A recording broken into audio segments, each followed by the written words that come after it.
অনন্ত মাধৱ তুমি জ্ঞানদাতা নিয়ন্তা পুৰুষ তুমি পদ্মনাভ ইন্দ্ৰিয় নিয়ন্তা নিৰ্বিকাৰ শান্ত স্ফূৰ্তি নিত্য সিদ্ধ তুমি আত্মা সৰ্বৰূপ প্ৰণাম কৰিছো আমি নিখিল শ্ৰেষ্ঠ বুদ্ধি জ্ঞান দাতা পূৰ্ণ শূন্য ক্ষয় বৃদ্ধি অগ্নি চতুৰ্হস্ৰ কৰ্ম সাধাভূত কৰ্ম বিস্তাৰ সম্ভৱ দেৱলোকে তুমি সমৰূপ ত্ৰয়ীপতি অন্নৰূপ তুমি জলৰূপী জীৱে সৰ্বৰস ভগৱান তৃপ্তিকৰ ধৰাৰূপ তুমি বিৰাট স্বৰূপ আত্মা সমস্ত প্ৰাণী ভুৱন পালনে প্ৰাণ বায়ুৰূপ তোমাক প্ৰণাম কৰোঁ প্ৰবৃত্তি নিবৃত্তি কৰ্মৰ স্বৰূপ ফলৰূপী অধৰ্মৰ দুখদায়ক মৃত্যুৰ স্বৰূপ সৰ্বকৰ্ম ফলদাতা তুমি জ্ঞান কৰ্ম বিষয় মন্ত্ৰৰ সাংখ্য যোগ অধিকৰ্তা আকণ্ঠ মেধাৱী পুৰাণ পুৰুষ অহংকাৰ ৰূপী ৰুদ্ৰ বিবিধ বেদৰ বাক্য প্ৰকাশক ব্ৰহ্মৰূপী সাৰ মন্ত্ৰ সতৰ যতম ত্ৰিশক্তি ধাৰক গান কৰ্ম প্ৰৱৰ্তক ভাগৱত ৰূপ চতুৰ্বাহু মূৰ্তি বোধ সাক্ষাৎ হোক দিব্যকান্তি ৰূপ দৃষ্টিৰয় গছৰ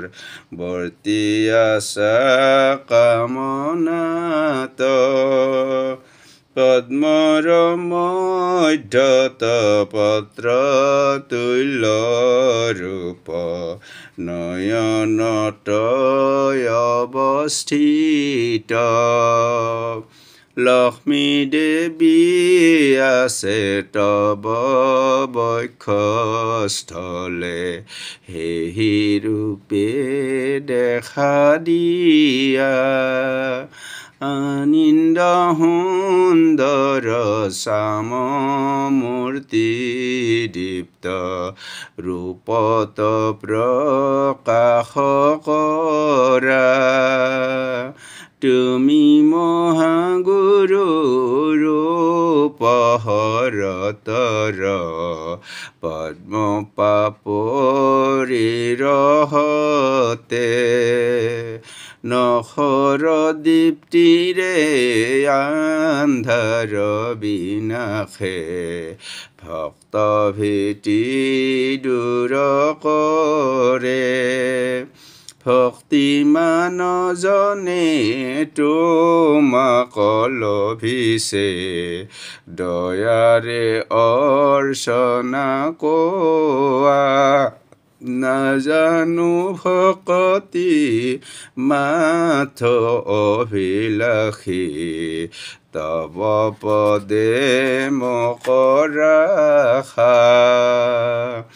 গুৰু দেৱদামোদৰৰ ধৰ্মত বেদ আদি শাস্ত্ৰ খণ্ড 81 ভাগৱত পুৰাণৰ ৪ৰ্থ স্কন্ধৰ ৫বিংশ অধ্যায়ৰ শিৰোনাম পুৰঞ্জনৰ কথাৰ গতিত বিবিধ সংসাৰৰ বৰ্ণনা ভাষিত কৰাৰ প্ৰাক্ষণ ভগৱানৰ মাহাত্ম্য আৰু লীলাতত্ত্বৰ প্ৰতি আগ্ৰহীসকলৰ লগতে আৰু সকলো প্ৰাণীক সমজ্ঞান কৰা আধ্যাত্মিক ভাৱত উদ্বুদ্ধসকলক প্ৰণাম জনাইছোঁ। গুৰুদেৱে কৈছিল সন্তৰ সংগত ঈশ্বৰৰ তত্ত্ব তথা ঈশ্বৰক লাভ কৰা সম্ভৱ হয়। গুৰুদেৱৰ এই বাণীৰ প্ৰতি শ্ৰদ্ধা জনাই গুৰুক সেৱা কৰি এই খণ্ডটিলৈ আগবাঢ়ি যাবলৈ মন মেলিছোঁ। মৈত্ৰীয়ে ক'লে ভগৱান ৰুদ্ৰই পৰম পুৰুষ পৰমাত্মা স্তৱ একাগ্ৰ চিত্তে জপ তপস্যা কৰাৰ উপদেশ দিলে। প্ৰচেতাসকলে তেওঁক প্ৰণাম কৰিলে। ইয়াৰ পিছত তেওঁলোকে ভগৱান ৰুদ্ৰক যথাবিধি পূজা কৰিলে। তেওঁলোকক আশীৰ্বাদ দি ভগৱান ভৱই সেই ঠাইতে তেওঁলোকৰ চকুৰ সন্মুখত অন্তৰ্ধান হ'ল। তাৰ পিছত প্ৰচেতাসকলে ৰুদ্ৰদেৱে কোৱাৰ দৰে গীতা ভাগৱত স্তোত্ৰ জপ কৰিব ধৰিলে। সুদীৰ্ঘ 10 বছৰ কাল তেওঁলোকে এই মন্ত্ৰ জপ কৰি কৰি জলৰ মধ্যত নিমগ্ন হৈ তপস্যা কৰিলে। বৎস বিদুৰ, এই সময়ত সেই প্ৰচেতাসকলৰ পিতা প্ৰাচীন বুঢ়ীয়ে যাগ আদি কৰ্মত আসক্ত আছিল। আত্মাত্ম যোগ দেৱৰ্ষি নাৰদে তেতিয়া প্ৰাচীন বুঢ়ীৰ কাষত উপস্থিত আছিল। দেৱৰ্ষিয়ে মহাৰাজক প্ৰবোধি তেওঁক প্ৰশ্ন কৰিলে। নাৰদে জিজ্ঞাসা কৰিলে, হে ৰাজন, এই কাম্য কৰ্মৰ অনুষ্ঠানৰ দ্বাৰা তুমি কিদৰে আত্মাৰ মংগল কামনা কৰিছা? দুখ নিবৃত্তি আৰু সুখ প্ৰাপ্তি এই দুয়োটাই শ্ৰেয়, কিন্তু তোমাৰ প্ৰবৃত্তি মাৰ্গত এই কৰ্মৰ দ্বাৰা সেয়া কেতিয়াও লাভ কৰা সম্ভৱ নহয়। ৰাজা প্ৰাচীন বুঢ়ীয়ে ক'লে, হে মহাভাগ, আমাৰ বুদ্ধি কৰ্মৰ দ্বাৰা বিক্ষিপ্তভাৱে আমি মুক্তিক পৰম শ্ৰেয়ৰূপত অনুভৱ কৰিব পৰা নাই।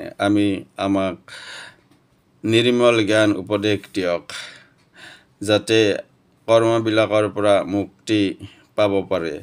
কুটিল ধৰ্মপূৰ্ণ গৃহত জীৱ স্ত্ৰী পুৰুষ বাস কৰে আৰু দান আদিক পুৰুষাৰ্থ বুলি ভাবিব। তাতেই মূঢ় ব্যক্তিয়ে সংসাৰ পথত ভ্ৰমণ কৰি ফুৰে, পৰমাৰ্থ লাভ কৰিব নোৱাৰে। ইয়াৰ পিছত নাৰদে নিজ যোগবলত যজ্ঞত নিহত পশুবিলাক জীৱিত কৰে। সেইবিলাকক দেখিয়ে নাৰদে ৰজাক ক'লে, হে ৰাজন, তুমি নিষ্ঠুৰভাৱে যজ্ঞ ভূমিত যি সহস্ৰাধিক জীৱ হনন কৰিছা,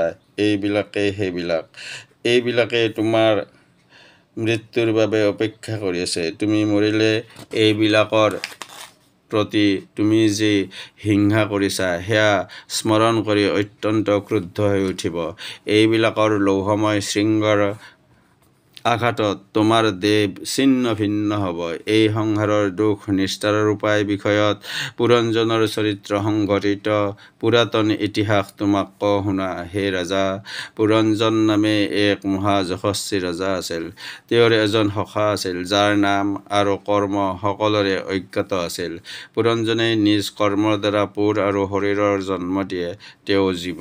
সখা, যাৰ নাম আৰু কৰ্ম তেওঁক কোনেও জানিব নোৱাৰে, তেওঁ ঈশ্বৰ।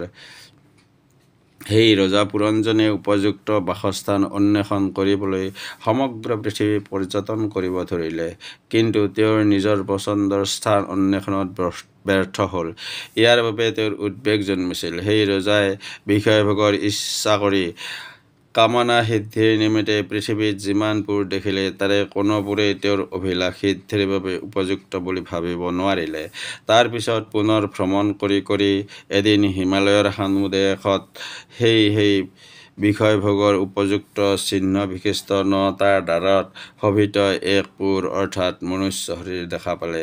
সেই পুৰী প্ৰাচীৰ, উপবন, অট্টালিকা, পৰিঘ, গবাক্ষ আৰু বহিৰ্দ্বাৰযুক্ত। সেই ঠাইত সৰ্বত্ৰতে স্বৰ্ণ, ৰৌপ্য আৰু লৌহ নিৰ্মিত শিখাৰযুক্ত গৃহ সকলোতে পৰিশোভিত আছিল। এই পুৰীৰ বহিৰ্ভাগত এক দিব্য বৃক্ষলতা পূৰ্ণ উপবন আছিল। তাৰ মধ্যত যি জলাশয় আছিল তাত জলচৰ পক্ষীবোৰে কলৰৱত আৰু ভ্ৰমৰ ফুলৰ গুঞ্জনত মুখৰিত হৈছিল। জলাশয়ৰ তীৰৱৰ্তী বৃক্ষ আদিৰ শাখা আৰু পল্লৱ শীতল সুৰভিত বতাহত আন্দোলিত হৈছিল। অৰণ্যৰ বিভিন্ন জন্তুই পৰস্পৰৰ হিংসা পৰিত্যাগ কৰি সেই ঠাইত অৱস্থান কৰে। সেই জন্তুবিলাকৰ দ্বাৰা উপদ্ৰৱৰ আশংকা নিৰ্মূল হৈছিল। এই উপবনত কোকিলৰ কুহুৰে যেন পথিকসকলক সাদৰে অভ্যৰ্থনা কৰে। পুৰঞ্জনে সেই উপবনত প্ৰৱেশ কৰিলে। সেই ঠাইত তেওঁ স্বেচ্ছাই আগত এক উত্তমা প্ৰমোদাক দৰ্শন কৰিলে। সেই প্ৰমোদা আছিল বিবেকৱৰ্তী বুদ্ধিস্বৰূপাই। সেই যুৱতীৰ সৈতে 10জন জ্ঞান আৰু কৰ্মেন্দ্ৰিয়ৰূপ ভৃত্য আছিল। তেওঁলোক প্ৰত্যেকে শত শত বৃত্তিৰূপী নায়িকাৰ প্ৰতি। এই প্ৰমোদা আছিল যুৱতী আৰু কামৰূপিণী। পঞ্চমস্তকযুক্ত এক প্ৰাণৰূপ সৰ্পে তেওঁৰ দ্বাৰপাল আছিল, যি সৰ্বদাই প্ৰমোদাৰ ৰক্ষণাবেক্ষণ কৰে। নিজ স্বামীক অন্বেষণ কৰি কৰি এই উপবনত উপস্থিত হৈছিল। এই ৰমণীৰ নাসিকা আৰু দন্ত আছিল অতি সুন্দৰ। মনোহৰ কপোল অৰ্থাৎ গালদ্বয়ত অপূৰ্ব শ্ৰীমণ্ডিত বদনত সমাকৃতিৰ 2 কড়ি দ্বাৰা তেওঁ কুন্তলৰ স্বভাৱ ধাৰণ কৰিছিল। চামাংগী এই তন্বীৰ কটিদেশত পিংগল বৰ্ণৰ বস্ত্ৰ আছিল। সুশোভন নিতম্বৰ শোভা বৃদ্ধিত তেওঁ স্বৰ্ণময় চন্দ্ৰহাৰ পৰিধান কৰিছিল। তেওঁৰ চৰণদ্বয়ৰ সঞ্চাৰণত অপূৰ্ব নিকণ্ঠধ্বনি শ্ৰুত হৈছিল। দেৱাংগনাৰ সদৃশ তেওঁ উদ্যানৰ ইফালে সিফালে বিচৰণ কৰিছিল। তেওঁ নৱ এতদ্ভিন্ন স্তনদ্বয়ত যৌৱনক্ৰম প্ৰকাশিত হৈছিল। তেওঁ লজ্জাত সমাবৃত ব্যৱধানহীন দুটি স্তনক বাৰ বাৰ আচ্ছাদিত কৰি ধীৰে ধীৰে বিচৰণ কৰিছিল। এই ৰমণীৰ স্নিগ্ধ অপাংগ দৃষ্টিত লাজুক স্মিত হাঁহিত অপূৰ্ব শোভা উদ্ভাসিত হৈছিল। ৰজা পুৰঞ্জনে এই যুৱতীৰ স্নিগ্ধ কটাক্ষবাণত বিদ্ধ হৈ সুললিত স্বৰত তেওঁক প্ৰশ্ন কৰিলে। ৰজাই ক'লে, হে পদ্মপলাশ নয়না, হে সতী, তুমি কোন? তুমি কাৰ কন্যা?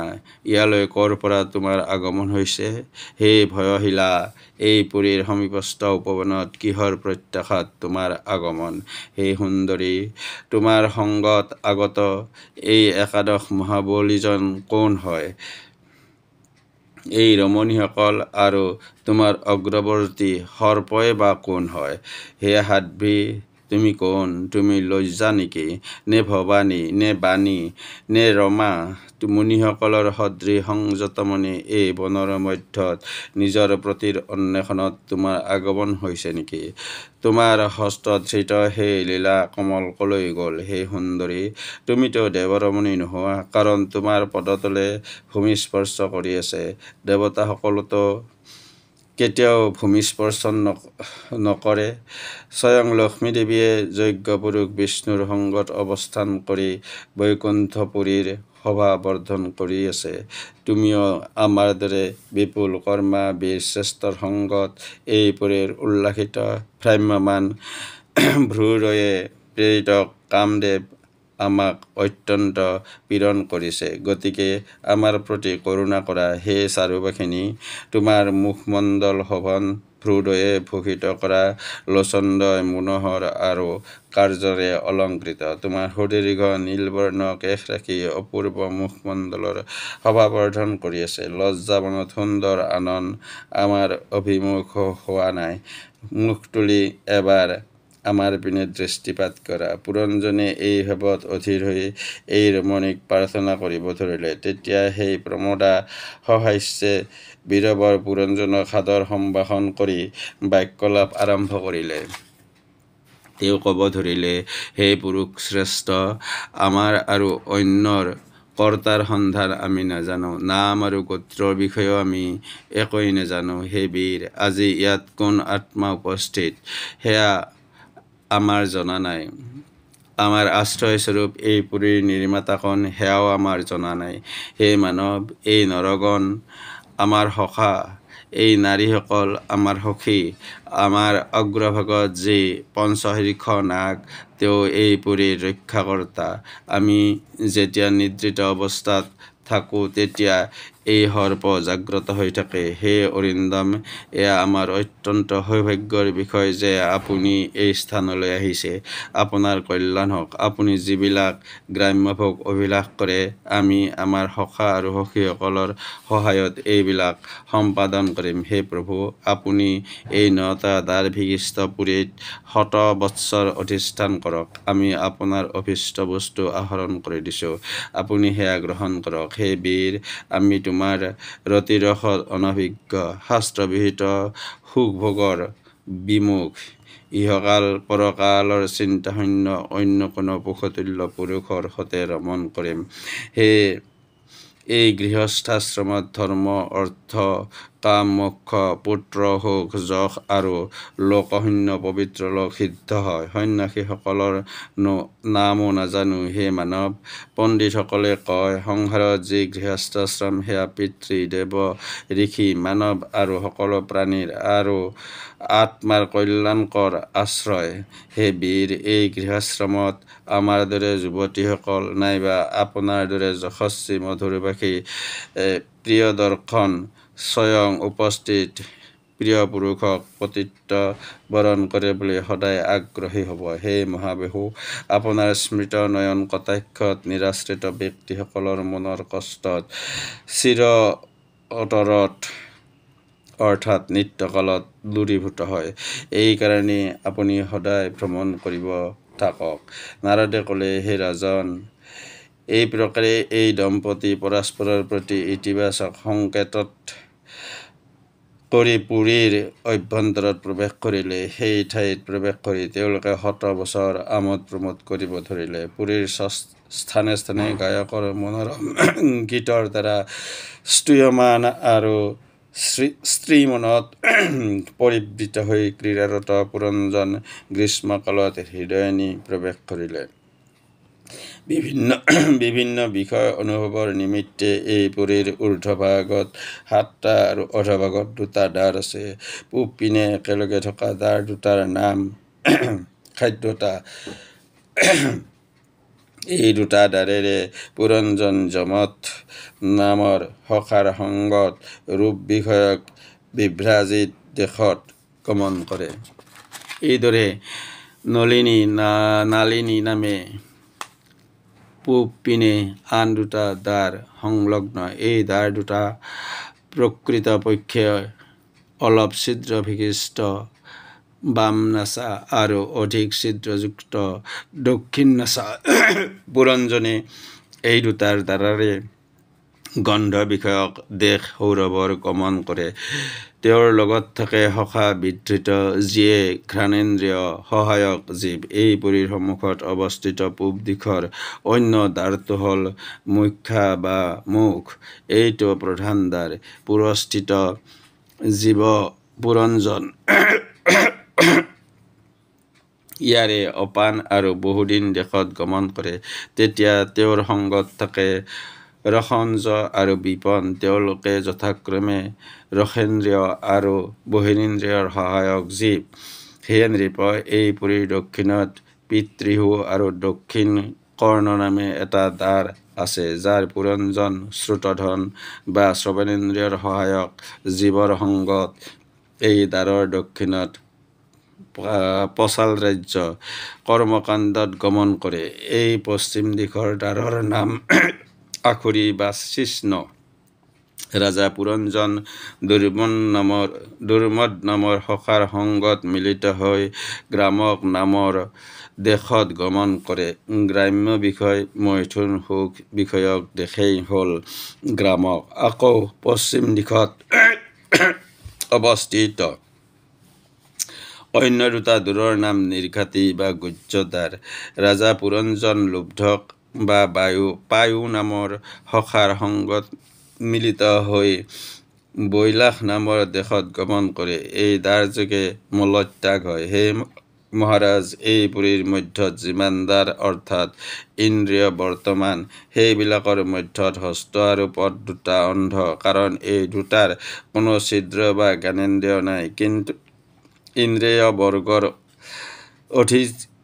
অধিষ্ঠাতা পুৰঞ্জন এই দুই ইন্দ্ৰিয়ৰ দ্বাৰা গমন আৰু কাৰ্য সম্পাদন কৰে। সেই পুৰঞ্জনে যেতিয়া অন্তঃপুৰত প্ৰৱেশ কৰে, তেতিয়া বিমোচন নামৰ সখা তাৰ সংগত সংযুক্ত হৈ মোহ প্ৰসন্নতা হৰ্ষ প্ৰাপ্ত হয়। পুত্ৰ আৰু কলত্ৰৰ সংগজনিত আসক্তিত কামাসক্ত চিত্তৰ পুৰঞ্জনক অঞ্জৰ প্ৰতাৰক জ্ঞান কৰে। তেতিয়া তেওঁ ৰাণীৰ অনুবৰ্তী হৈ পৰে। ৰাণীয়ে যেতিয়া মদ্যপান কৰে, তেওঁ তেতিয়া সেয়াই কৰি থাকে। ৰাণীয়ে ভোজন কৰিলে তেওঁ ভোজন কৰে, কৰবালৈ গমন কৰিলে তেওঁ গমন কৰে, কৰবাত অৱস্থান কৰিলে তেওঁ অৱস্থান কৰে। এই মহিষীয়ে গান কৰিলে ৰাজাও গান গাই থাকে, তেওঁ হাঁহিলে ৰাজাৰো মনত পুলক জাগে আৰু তেওঁ হাঁহে। আকৌ মহিষীয়ে ৰোদন কৰিলে পুৰঞ্জনেও আকুল হৈ ৰোদন কৰি থাকে। ৰাণীয়ে গল্প কৰিলে ৰজাই গল্প কৰি থাকে। তেতিয়া অৱস্থান কৰিলে ৰজাই অৱস্থান কৰে। তেওঁ শয্যা গ্ৰহণ কৰিলে ৰজাইও শয্যা গ্ৰহণ কৰে।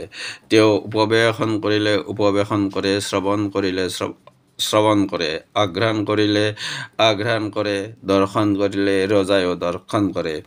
ৰমণী শোকাকুল হ'লে ৰজাইও শোক কৰি থাকে। ভাৰ্যাৰ আনন্দত ৰজাৰ মন আনন্দিত হয়, তেওঁ মুদিতা হ'লে নিজেই মুদিত হয়। এই ৰাণীৰ এই প্ৰকাৰৰ সকলো কাৰ্যত অনুবৰ্তী হৈ পৰে। হে ৰাজন পুৰঞ্জন, এইদৰে মহিষীৰ দ্বাৰা প্ৰতাৰিত হৈ নিজৰ অসংগত স্বভাৱ হেৰায়।